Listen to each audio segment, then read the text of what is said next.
Berjumpa lagi untuk minggu ini, minggu tanggal 24 Mei 2020, dan kita akan merenungkan firman Tuhan pagi hari ini. Firman Tuhan saya beri tema berbicara tentang kebahagiaan dari pemulihan. Ya, tema minggu ini yaitu kebahagiaan dari pemulihan. Dasar firman Tuhan, mari kita baca di dalam Mazmur 14 ayat 1 sampai 7. Ya, Mazmur 14 ayat 1 sampai 7. Begini firman Tuhan. Untuk pemimpin biduan dari Daud, orang bebal berkata dalam hatinya, tidak ada Allah, busuk dan cicik perbuatan mereka, tidak ada yang berbuat baik. Tuhan memandang ke bawah dari surga kepada anak-anak manusia untuk melihat apakah ada yang berakal budi dan yang mencari Allah.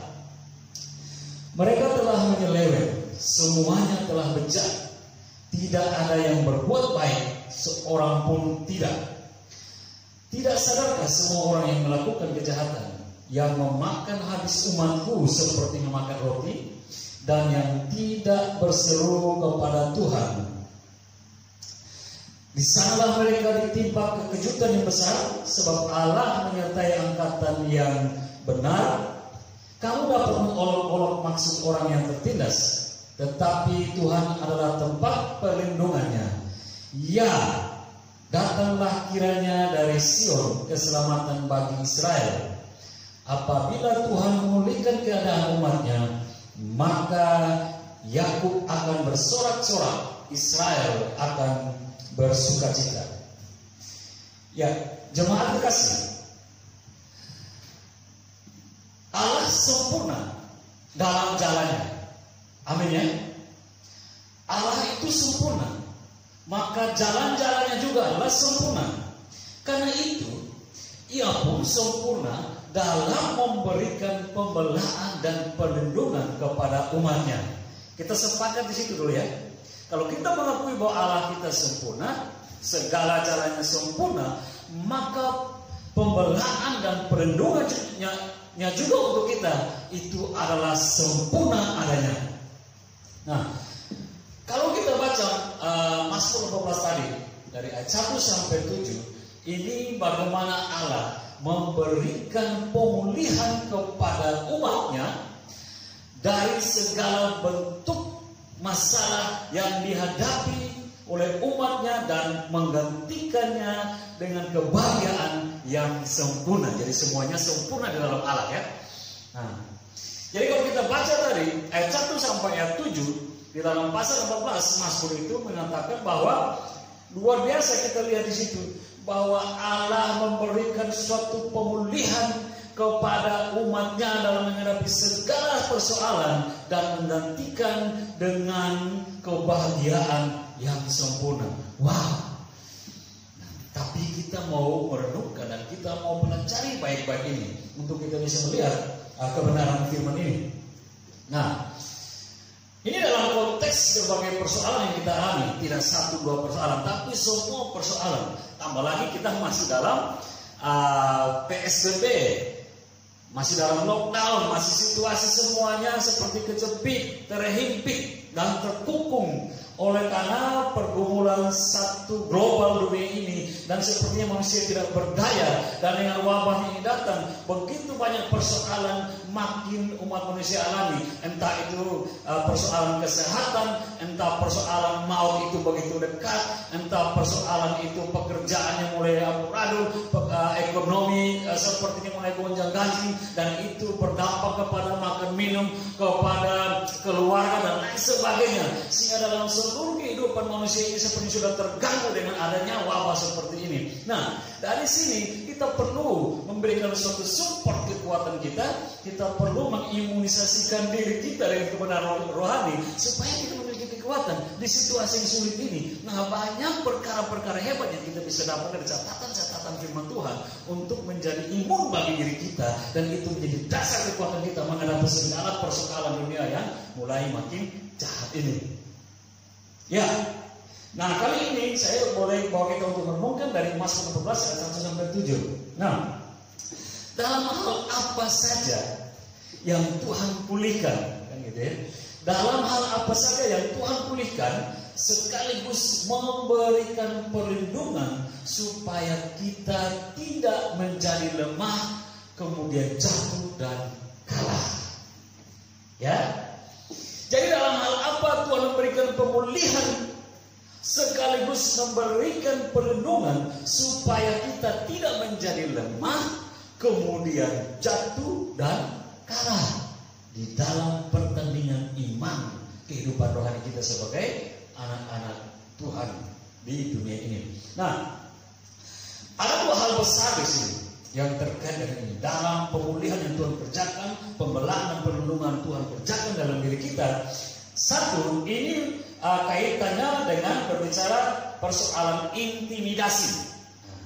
Persoalan intimidasi. Yang kedua, ini berbicara tentang hal fitnahan. Pembelaan Allah dalam diri kita di situasi sulit dunia ini berbicara dengan kaitan pembelaan akan intimidasi, dan yang kedua akan fitnahan. Kaitannya dengan kita seperti apa? Mari kita pelan-pelan masuk untuk belajar tentang hal ini. Nah, kita mulai dari yang pertama, intimidasi.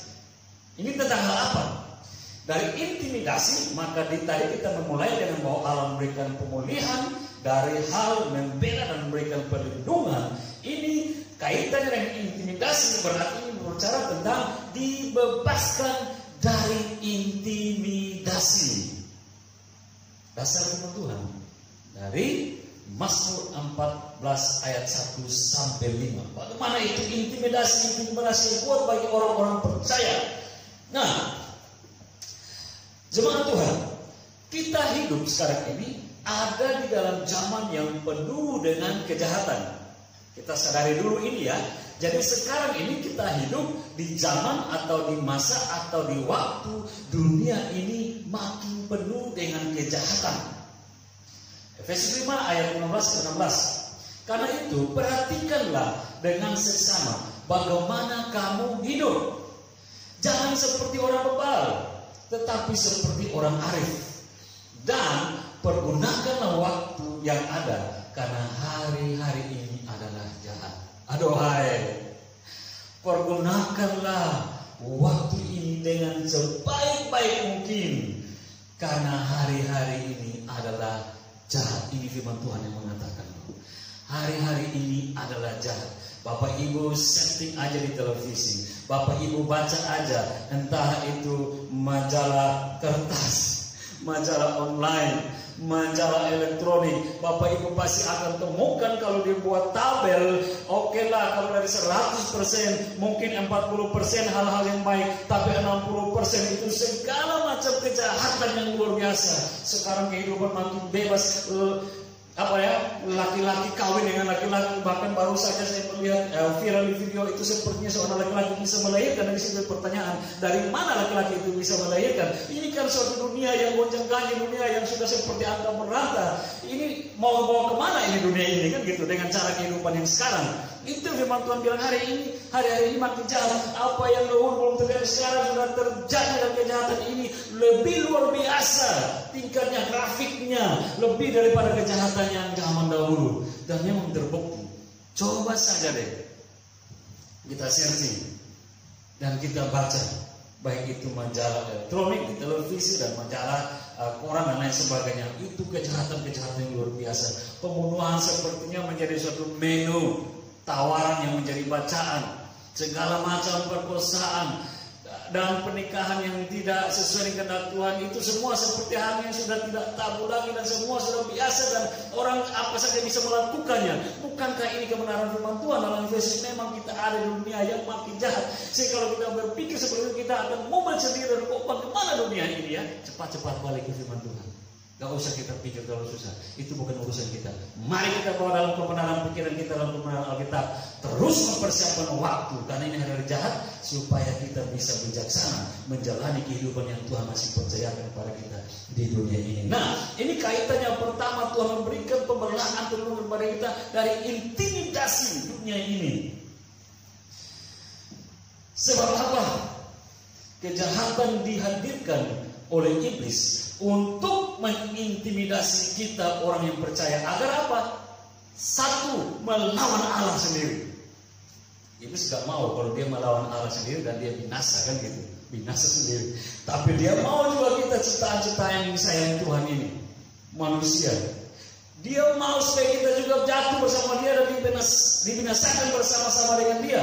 Dan dia tidak mau kita menikmati kehidupan yang baik bersama dengan Kristus, Tuhan kita, pencipta kita. Karena itu dia dengan sedapat mungkin mau mengintimidasi kita supaya kita pun bobrok, hancur dan mendapatkan kebinasaan yang sama dengan dia. Dan ini kita harus mulai merenungkan dengan situasi dunia yang sudah tidak mudah lagi dunia ini. Tapi dunia sudah makin berkerut, makin tua, menunggu waktunya selesai dan end. Nah, mari kita membesarkan diri yang baik. Nah, dalam situasi ini kita merenungkan bahwa kita sementara diperhadapkan dengan intimidasi iblis untuk membuat kita goyah dan kita melawan Allah kita sendiri. Kok bisa? Baca di ayat 1 dan 3 kan gitu ya. Dari pasal 4, Mazmur 14 ayat 1 yang tadi kita baca itu.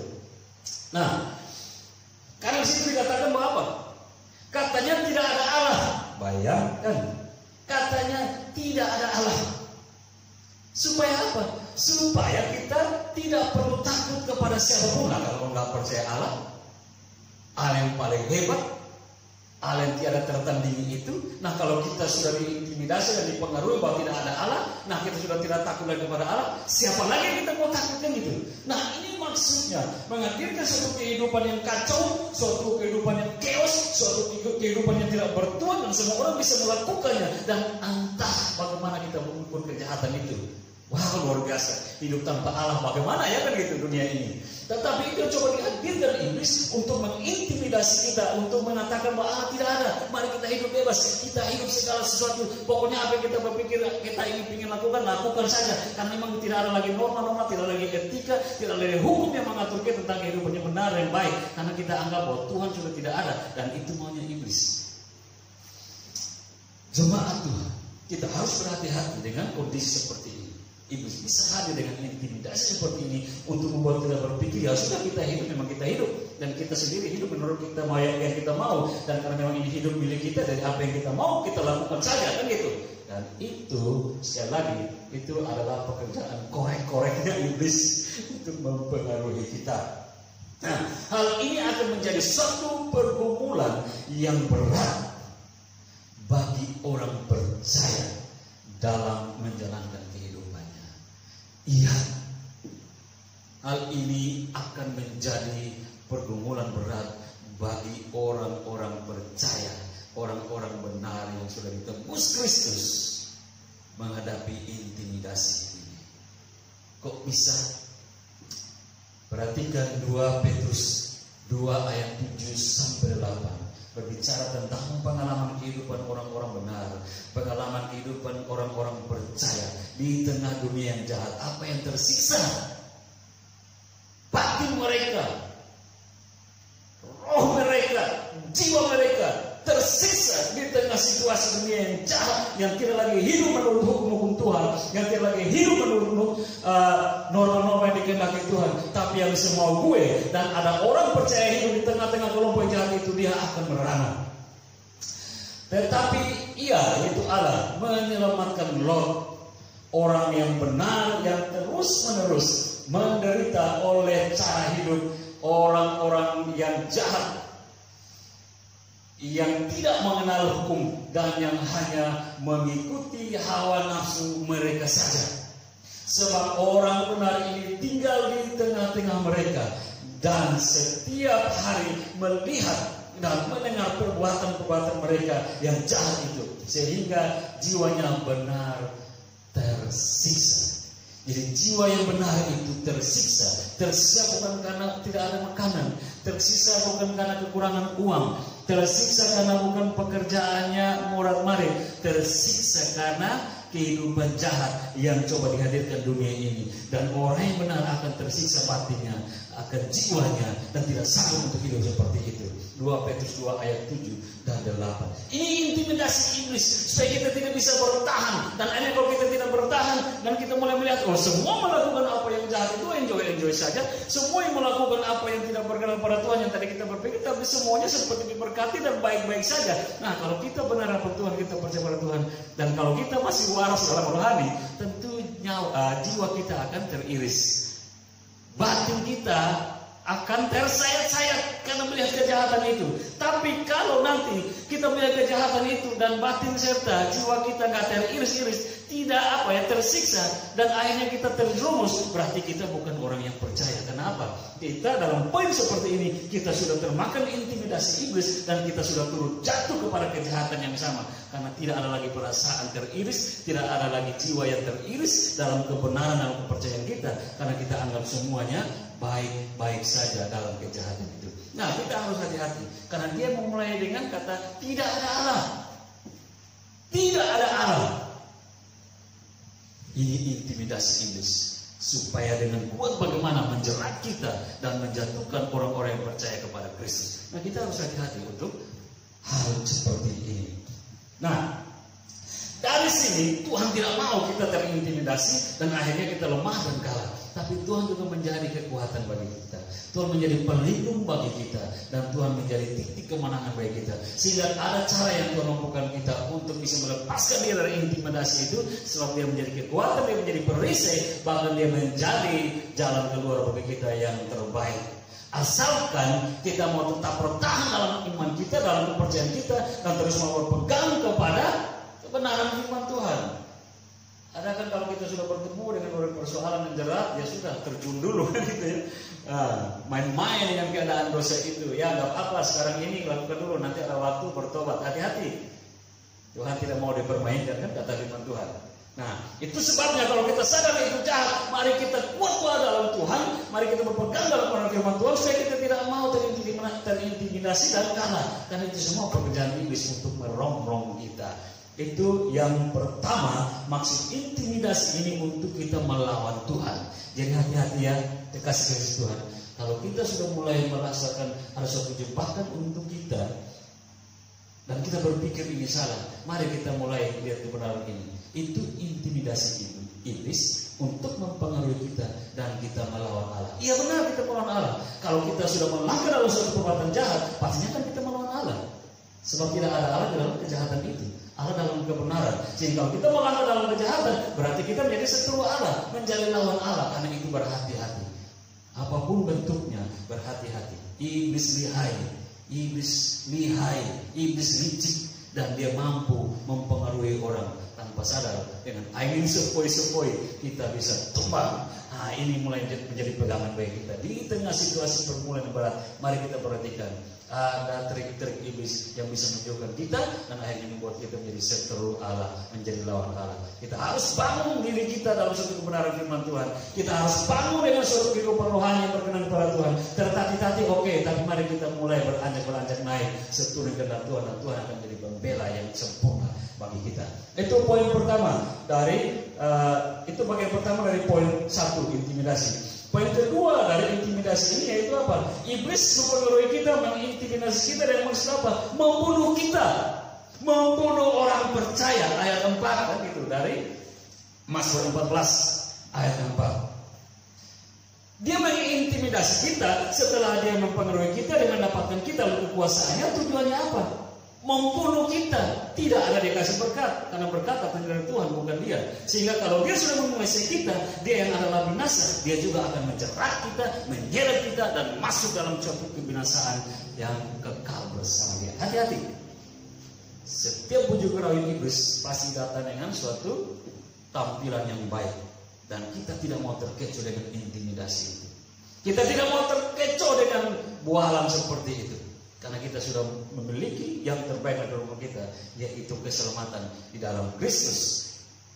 Dan kalau kita salah melangkah, kita terpengaruh dengan intimidasi dia, maka kita sudah masuk dalam jerat kedua, yaitu kita pasti akan dibunuh. Nah, masa-masa hidup orang percaya bagaikan seorang petinju yang menjalani ronde-ronde yang menyakitkan dalam sebuah ring tinju. Ya kan gitu ya? Mau petinju itu dia super, mau petinju itu dia hebat, mau petinju yang diunggulkan, tetapi dalam ronde-ronde atau babak-babak tinju itu dia pasti akan menderita dengan pukulan-pukulan, dan dia juga tersiksa dan dia menikmati kesakitan itu di atas ring. Tunggu kapan ya selesai? Tunggu kapan selesai baru bisa dapat itu sabuk kan gitu ya?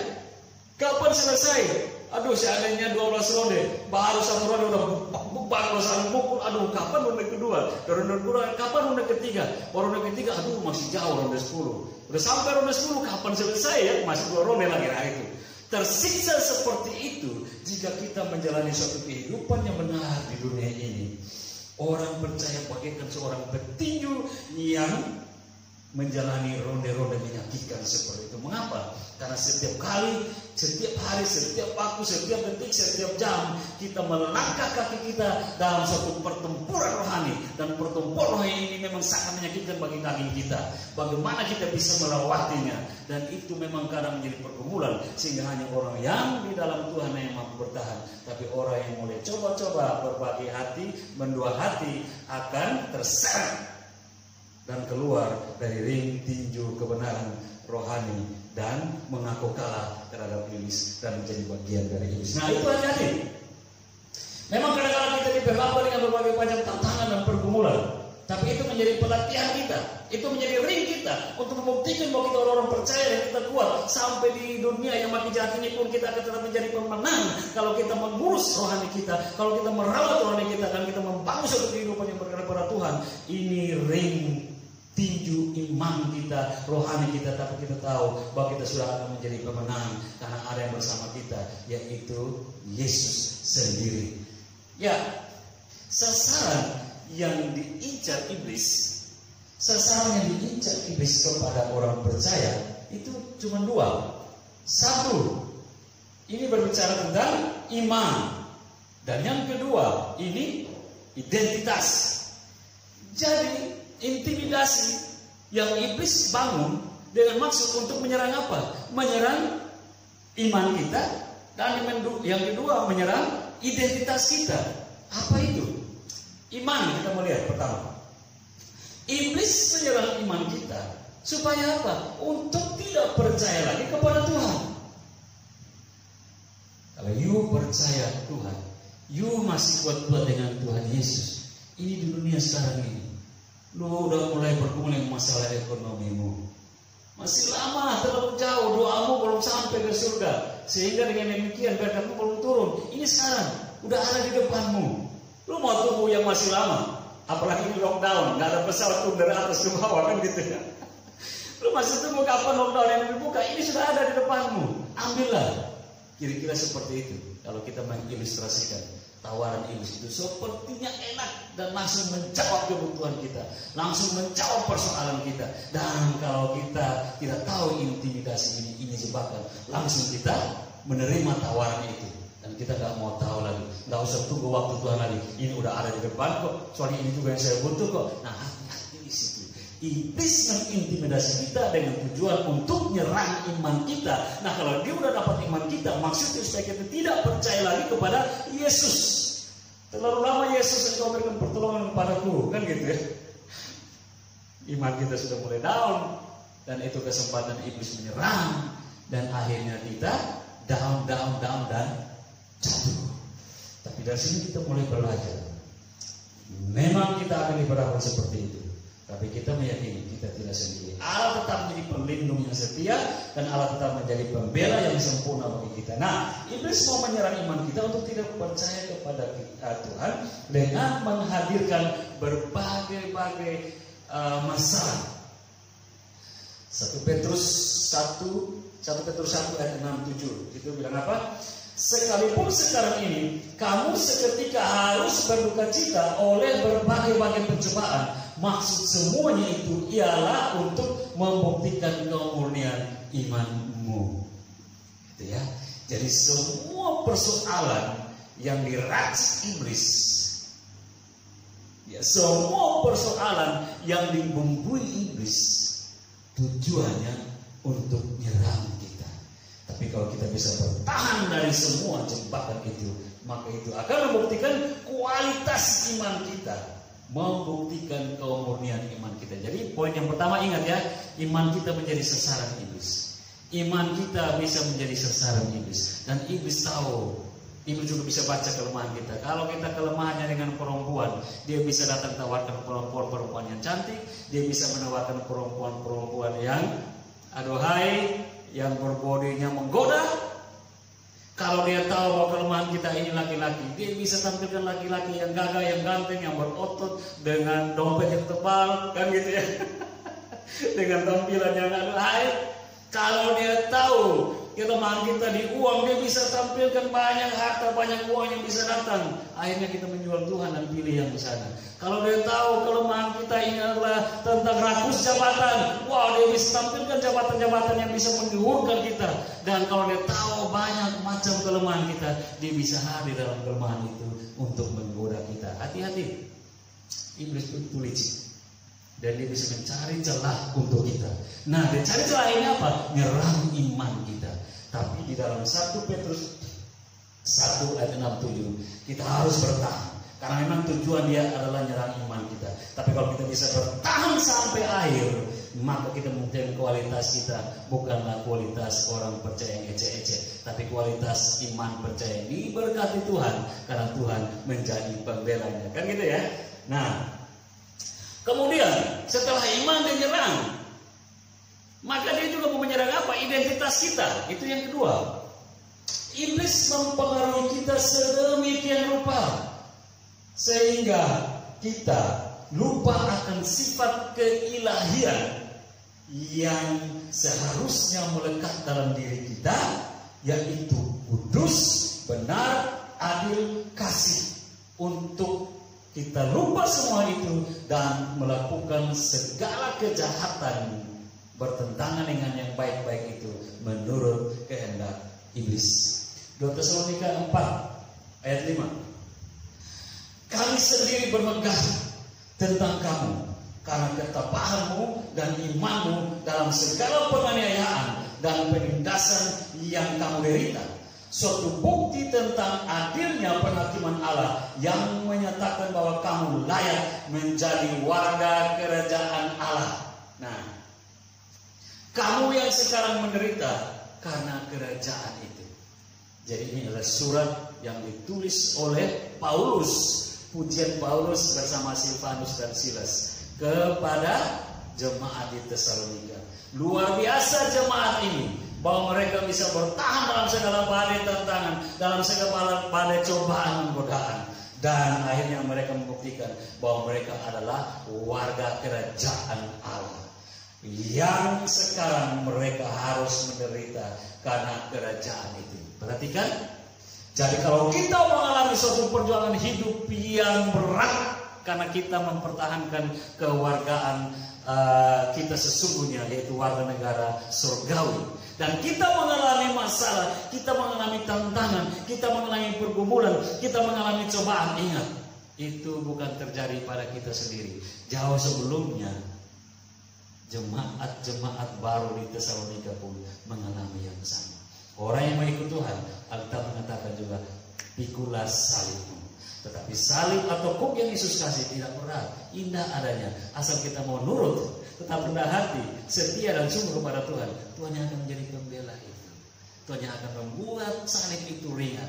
Asal kita mau tetap berjalan terus seiring sejalan dengan tuntunan Roh. Nah, jadi bukan kita yang sekarang ini mengalami persoalan yang baru. Kita, saya kenapa begini? Kenapa saya kok kayaknya saya deh. Perhatikan, sebelum kita, orang-orang yang sudah mendahului kita hanya oleh karena iman, mereka juga harus masuk ke dalam suatu kuali tantangan. Mereka harus diizinkan masuk dalam suatu kuali pencobaan, pergumulan, tantangan.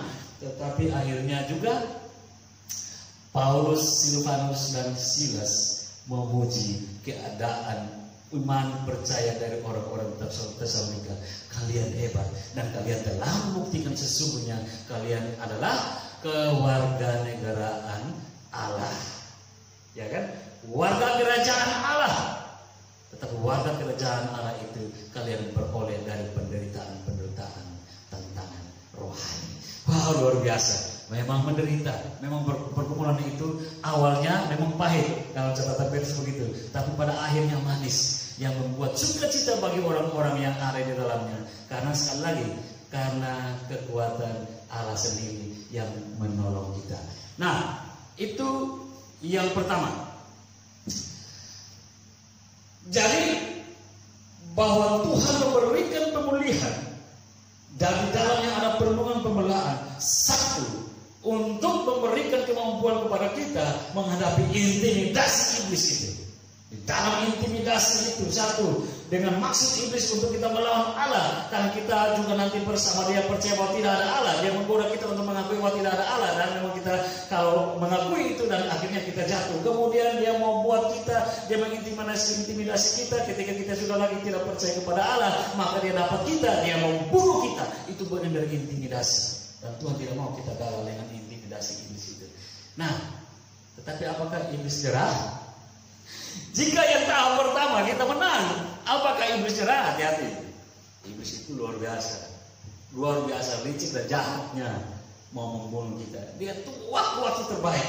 Dia tunggu waktu-waktu terbaik. Dia tunggu di masa-masa jahat ini. Dia tunggu di masa-masa seperti pergumulan wabah ini dan sebagainya macam. Mulai wabah ini menghadirkan persoalan yang tidak satu tapi kompleks, dengan masalah ekonomi, masalah pekerjaan, dengan masalah hubungan kerja, dengan masalah segala macam. Yang tadinya bekerja kemudian dirumahkan, yang tadinya bekerja kemudian di PHK, dan tadinya usaha yang naik sekarang turun, dan keluarga yang tadi baik-baik harmonis sekarang harus hancur karena persoalan-persoalan makanan dan lain sebagainya, ekonomi, keuangan. Nah, itu ketika kita menghadapi yang pertama kita lolos, dia tidak akan nyerah. Dia akan balik lagi untuk menyerang kita yang kedua. Nah, ini suatu hal yang luar biasa. Yang kedua apa? Kita akan berhadapan dengan fitnah. Ini juga bagian dari cara iblis untuk menghancurkan iman percaya. Artinya begini, Tuhan tahu keadaan ini, maka dia akan memampukan kita untuk dibebaskan dari fitnah. Poin di ayat 6 dari Mazmur 14 tadi. Iblis tidak akan pernah berhenti sampai dia mendapatkan keinginannya, termasuk mempergunakan cara fitnah. Bagaimana? Dia bisa menggunakan lidah orang lain. Orang lain itu orang di luar kita. Entah orang jauh ke, orang yang tidak kita kenal ke, atau bahkan orang-orang terdekat sekalipun. Iblis bisa pakai lidah mereka untuk menyerang kita dalam bentuk fitnah, dengan tujuan untuk menjatuhkan kita, supaya kita hancur karena fitnah yang tidak benar itu. Sekarang ada istilahnya hoax gitu. Jadi hati-hati juga dengan hoax, dan hati-hati juga orang yang menjadi pembawa hoax. Jangan-jangan engkau dipakai oleh iblis, kan gitu. Tanpa sadar kita mengkompor-komporkan persoalan yang tidak ada, yang tidak benar, tapi kita coba mengompor-kompornya, kita memasang-masang orang lain. Hati-hati, jangan sampai kau bagian dari kurirnya iblis, kan gitu ya. Dan kita nggak mau jadi kurirnya iblis ya. Sadar cepat-cepat kalau engkau ada dalam posisi ini, sadar. Minta ampun kepada Tuhan supaya berbalik menjadi suatu kurir yang benar bagi Tuhan, kan gitu. Lebih baik jadi alat Tuhan daripada jadi alat iblis untuk dipakai lidah ini menggosip dan memfitnah. Hati-hati itu. Nah, itu juga yang terdapat dalam kisah dalam Kejadian 39 tentang fitnahan ini. Fitnahan bisa menyentuhkan orang lain, bahkan fitnahan itu bisa membunuh. Kan katanya fitnah itu lebih kejam daripada membunuh. Fitnah ini lebih kejam daripada membunuh, iya kan? Ya, orang bisa membunuh akibat apa? Fitnah. Orang bisa membunuh orang karena akibat fitnah. Berarti memang yang menggerakkan pembunuhan itu fitnah. Berarti memang fitnah lebih kejam. Masih ingat kisah Yusuf, kan itu? Si anak tampan orang Ibrani itu. Tetapi dia harus masuk penjara tanpa salah. Penjara di bawah tanah tanpa suatu kesalahan. Dia masuk dari suatu kebenaran yang dia lakukan. Dia bantu di rumah Potifar. Dia bersih-bersih dan dia atur-atur semua dalam rumah itu menjadi baik. Tapi itu iblis coba hadir menjadi celah. Iblis mau pakai lidah si istri Potifar dengan cara-cara sebelumnya, kan gitu. Rayuan-rayuan dari istri Potifar, tapi tidak termakan oleh Yusuf anak Tuhan ini akhirnya dia pakai celah. Bagaimana untuk menyatukan anak Tuhan ini? Ya itu iblis mengerjakan lidahnya, membuat suatu rekayasa cerita hoax yang tidak benar, dan cerita hoax ini diberikan kepada Potifar suaminya, dan suaminya termakan, dan akhirnya itu harus menanggung Yusuf suatu hal yang dia tidak perlu tanggung. Tetapi memang ini bagian yang harus terima dari tantangan iman. Nah itu sebabnya, karena kita tidak melakukan sesuatu yang salah, karena kita tidak melakukan sesuatu apa yang layak, kita mendapatkan kesalahan yang harus perlu disalahkan, kita lurus-lurus saja. Tapi kenapa akhirnya gitu? Kenapa kok saya disalahkannya gitu? Kenapa kok kayak saya dibenci? Kenapa kayak saya disalahkan? Kok kayak saya juga disalahkan? Padahal saya doa baik-baik. Berarti kan Bapak Ibu kekasih, itu berarti kita sementara digodok, itu berarti sementara kita digodai, itu sementara kita dicobai. Tapi kita sudah punya pengalaman-pengalaman menarik dari orang-orang terdahulu yang hidup bersama Tuhan. Semuanya mengalami itu, mengalami dari fitnah-fitnah untuk dijatuhkan. Tetapi tidak ada orang yang pernah jatuh dalam Tuhan. Kelihatannya memang jatuh, terhukum kan gitu ya. Tapi itu sebenarnya bentuk kemenangan, karena bangkit lagi dari suatu keadaan yang dijatuhkan, tapi dibangkitkan oleh suatu keadaan yang dimuliakan. Karena kita tidak melakukan kejahatan, tapi itu bagian dari proses kemurnian iman kita menjadi anak-anak yang berkenan kepada Yesus sendiri. Nah, di sini akan kita menjadi pembelajaran yang terbaik bagi kita, supaya kita menjadi kuat. Apapun hoax yang menimpa diri kita sudah punya formula bahwa itu semua bagian yang fitnahan yang diracik oleh iblis melalui lidah-lidah orang lain untuk menyerang kita. Karena itu Bapak Ibu kekasih, jemaat Tuhan atau siapapun Anda yang mengalami sekarang ini seperti peristiwa atau masalah fitnah-fitnah, gak usah takut. Sebelum Anda, Yusuf orang benar itu pun sudah mengalaminya. Tetapi tidak akan pernah kalah orang benar di dalam Tuhan dengan fitnah-fitnah atau hoax. Dia akan menjadi pemenang pada akhirnya. Jika Anda mengalami ini, baca lagi kebenaran firman Tuhan, dan Anda bisa mendengar khotbah ini. Engkau tidak perlu takut, engkau tidak perlu ragu, engkau tidak perlu kecil hati. Jika engkau disalahkan dalam kebenaran yang engkau lakukan, engkau disingkirkan, engkau disepelekan, engkau dijatuhkan dengan tidak ada yang engkau lakukan kesalahan, gak usah takut. Karena itu engkau masuk dalam proses yang akan memurnikan imanmu, dan Allah yang akan menjadi pembelamu. Tetapi kita percaya kalau Allah membela kita, maka Allah akan memberikan kemenangan. Tapi mereka yang melakukannya tidak juga akan lepas dari hukuman. Sekali kelak hukuman itu pasti akan juga berjalan menuju mereka. Karena itu kita tenang-tenang saja dalam Tuhan, kan gitu harusnya kan, biar supaya clear semua masalah menjadi ringan. Karena apa? Bukan kita yang berusaha, karena apa? Bukan kita yang berperang, Tuhan yang akan berperang. Orang kita baik-baik saja kok kan gitu, senyum-senyum saja deh. Hati yang gembira adalah obat. Nah itu, jadi memang obat kita ya senyum-senyum saja, tenang-tenang saja kan gitu. Apalagi hoax nggak sebut nama, nggak usah diriset, nggak usah dipikirkan, nggak usah ditanggapi. Itu mungkin bagi orang lain kita anggap saja seperti itu. Nah, fitnah ini juga berbicara menyangkut ini ada dua. Satu, iblis coba menghadirkan ini. Ada yang maksud apa? Ini membuat saat kita mengalami pergumulan yang makin tertekan, tidak ada orang yang enak menghadapi hoax, tidak ada orang yang enak menghadapi fitnah. Itu berat. Anda mungkin bisa membayangkan betapa galaunya pikiran dan hati saat dimana Anda membutuhkan dorongan dan penghiburan dari orang lain, tapi ternyata Anda tidak mendapatkan penghiburan, malah cibiran dari orang lain. Itu pasti sangat menyakitkan, kan gitu ya. Kita dalam persoalan, kita dalam pergumulan, kita dalam tantangan, kita butuh ada orang lain untuk jadi kekuatan, kita butuh orang lain bisa menjadi penghiburan, kita butuh orang lain yang bisa kasih support. Ternyata malah kita mendapatkan lidah tak bertulang dari orang lain yang kita harapkan itu yang menjatuhkan kita. Karena ada kata orang begini, manis depan, pahit di belakang. Tapi ada juga, gak perlu depan belakang. Di depan, di belakang seperti apa? Di depan itu makin menyakitkan, dan itu yang dialami oleh Ayub. Kita belajar dari tokoh-tokoh Alkitab aja kan, untuk menguatkan iman kita di situasi dunia yang penuh dengan pergumulan ini. Sebelum kita, Ayub juga sudah mengalami seperti itu. Bayangkan dia hilang segala sesuatu, dari orang yang paling kaya sekarang orang yang paling termiskin di dunia. Orang yang dari ada segalanya sekarang menjadi tiada segalanya, sudah ditinggalkan semuanya. Dia berharap 3 teman yang datang dari jauh membantu dia, menguatkan dia. Sama aja, 3 temannya juga malah mencibir dia. Ini kan sakit kan gitu ya. Tetapi Ayub coba bertahan dalam kebenaran firman Tuhan. Dan dia berani bertaruh bahwa dia tidak salah. Dan Allah yang menjadi hakimnya. Ini Bapak Ibu kekasih. Kadang seperti ini Tuhan izinkan. Dan iblis senang hati untuk menyerang kita dengan lidah-lidah tak bertulang itu. Untuk menyakitkan kita.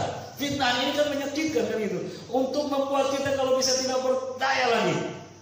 Tidak bertahan dalam situasi ini. Kok kayak disalahin aja terus. Tapi mari kita belajar bagaimana firman Tuhan. Kalau Tuhan mengizinkan itu semua, maka Tuhan juga mempersiapkan formula bagi kita untuk keluar dari semua itu.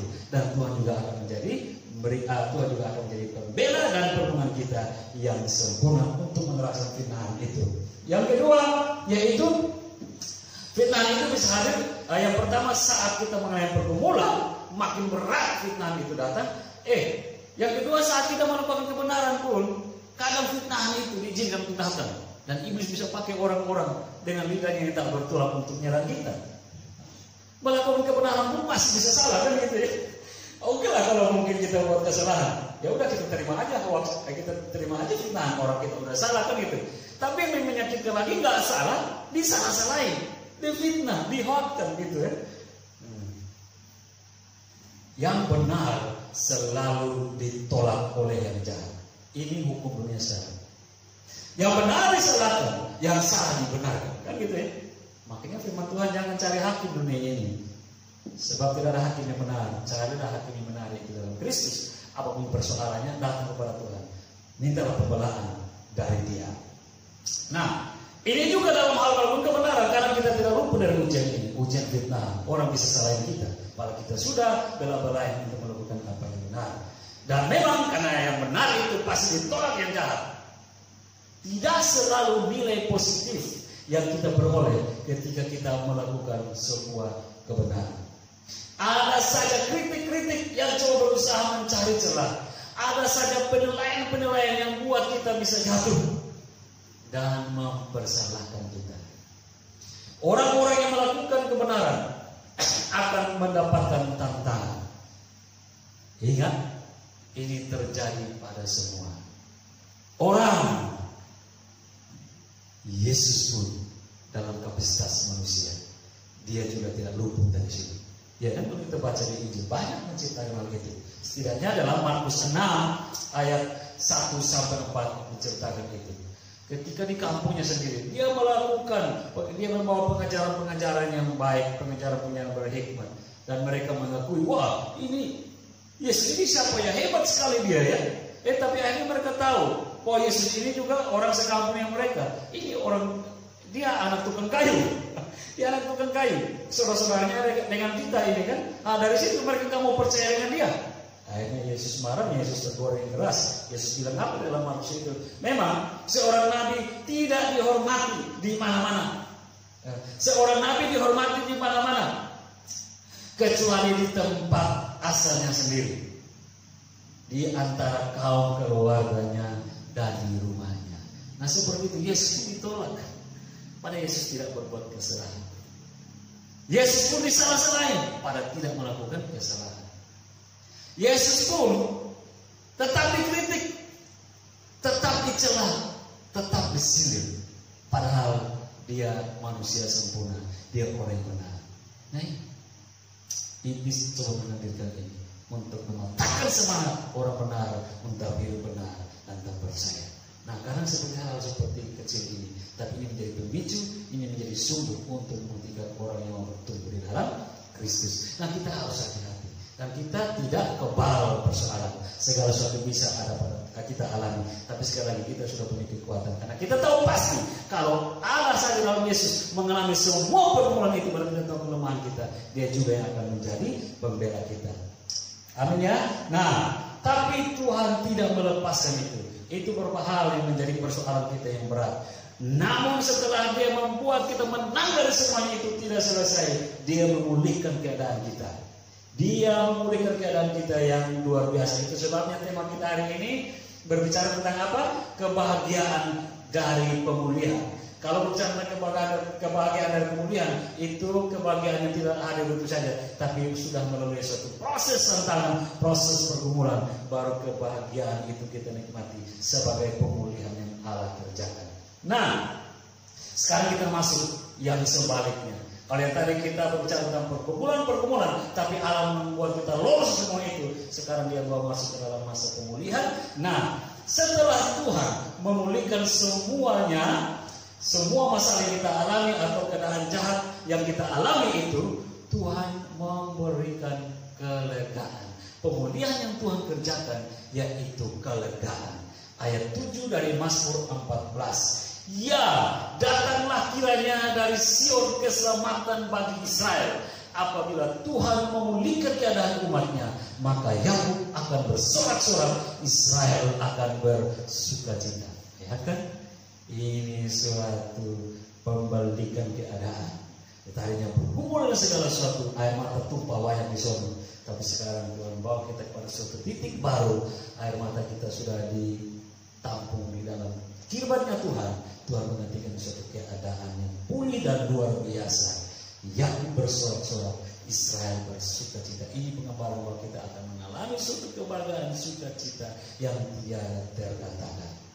Hanya sedikit waktu kita. Sepertinya kita dibiarkan bergulat dengan berbagai pergumulan yang menyiksa, tapi yang pasti pembelaan Allah sudah tersedia di depan kita. Artinya apa? Persoalan boleh ada pada kita, tetapi di depan sudah ada batas pergumulan itu, dan pembelaan Allah sudah tersedia menanti di depan itu. Tanda pembelaan Allah itu akan nyata pada perasaan kelegaan yang membuat kita bisa menikmati sukacita, sehingga melahirkan sorak-sorai kemenangan di dalam hati yang membuat kita lupa akan segala sesuatu beban yang telah kita alami, dan akhirnya selalu muncul pemuliaan, pemujaan dari kita kepada Tuhan yang sudah menolong kita. Amin ya. Yang bisa kita simpulkan di sini dari semua ini, kebahagiaan dari pemulihan berbicara apa? Memang tidak mudah mempertahankan iman. Ingat ya, memang tidak mudah mempertahankan iman karena memang ada harga yang harus dibayar. Tapi ingatlah, pertolongan kepada kita sudah diberikan oleh Yesus. Yesus sendiri memulihkan kita dari setiap masalah dengan jalan menanggung semua penderitaan itu. Pemulihan yang Yesus buat lebih besar dari pergumulan yang telah lewat, dan kita akan menikmati kebahagiaan yang tiada tara. Amin. Tuhan Yesus memberkati.